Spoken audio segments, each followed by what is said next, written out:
এমন কিছু মানুষের সাথে আমার আসলে পরিচয় হয়েছে, মাঝে মাঝে মনে হয় এই টাইপের মানুষের সাথে যদি আল্লাহ কখনো আমার পরিচয় নাই করায় দিত তাহলে সেটাই বেস্ট ছিল। যাই হোক, কি আবার ভেবে নিয়েন না যে আমার জামাই ভিডিওতে আছে তার মানে আমার জামাইকে উদ্দেশ্য করে বলেছি বা ওর সাথে আমার কোনো ঝামেলা হয়েছে, এটাও ভেবে নিয়েন না। তো হ্যালো এভরিওয়ান, আসসালামু আলাইকুম। কেমন আছেন সবাই? আমি আলহামদুলিল্লাহ ভালো আছি। শুক্রবার মানেই হচ্ছে একটা ঘোরাফেরার দিন। আসলে শুক্রবার বাসায় একদম মন টিকেই না, আমার মন বসেই না। তো আমি এই শুক্রবারের আশায় প্রতি সপ্তাহে 6 দিন খুব আগ্রহে বসে থাকি যে কবে শুক্রবার আসবে, তাড়াতাড়ি কেন শুক্রবার আসে না। কারণটা হচ্ছে আমার হাজবেন্ডের অফ ডে হচ্ছে ফ্রাইডেতে। তো আমরা সবসময় ঘুরতে যাওয়ার আগে বলি যে আমরা সকাল সকাল বের হব, মানে সন্ধ্যা হওয়ার আগেই বের হয়ে যাব। কিন্তু একটা দুঃখের বিষয় হচ্ছে আমরা কখনো সন্ধ্যার আগে বের হতে পারি না। সেই বের হতে হতে আমাদের সন্ধ্যা বেজে যায়। যাই হোক, রাতে আবার ঢাকাতে কিন্তু ঘুরতে অনেক বেশি ভাল লাগে। দিনে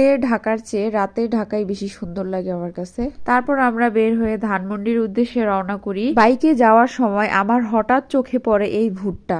তখন ওকে বলতেছিলাম যে বাইক থামাও, আমি ভুট্টা খাবো। তারপর বাইক থেকে নামার পরে ও সবগুলোর দাম জিজ্ঞাসা করতেছিল যে কোনটার দাম কত। তারপর ও প্রথমে একটা ভুট্টা বেছে দিল, মামাকে বলতেছিল মামা এটা ভাজেন। তো মামা সেটাই ভাজতেছিল আমাদের সামনে। এই তো তারপরে ভুট্টা ভাজা হওয়ার পরে আমি খাওয়া শুরু করলাম, কিন্তু বিশ্বাস করেন এই ভুট্টাটা খাইতে একদমই মজা ছিল না। তখন আমার জামাইকে বলতেছিলাম এটা কি বেছে দিলা তুমি, একদম ভালো না, একদম নরম নরম ছিল।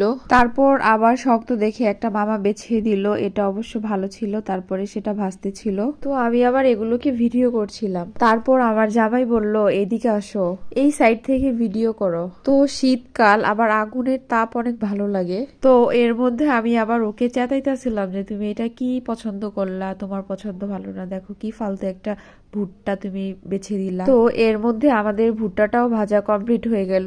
এখন হচ্ছে টেস্ট করার পালা, জানি না এটা কেমন হবে। তারপরে মামা ভুট্টার উপরে একটা মামার হাতে বানানো টক দিয়ে দিল। তো এই টকটার কারণে আসলে ভুট্টাটা খাইতে একটু বেশি ভালো লাগে।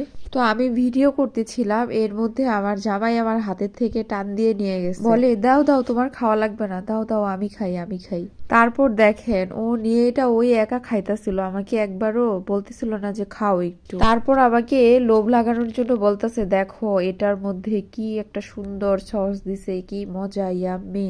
আমাকে দেখায় দেখায় খাচ্ছিল অনেকক্ষণ লোভ লাগানোর পরে। তারপরে আমাকে বলতেছে আচ্ছা নাও এক কামড় খাও তুমি। তারপর এক কামড় খাওয়ার পরে দেখলাম যে না, এটা আসলে মজা আছে, আগেটার মতো বাজে হয় না, এটা খুব মজার ছিল।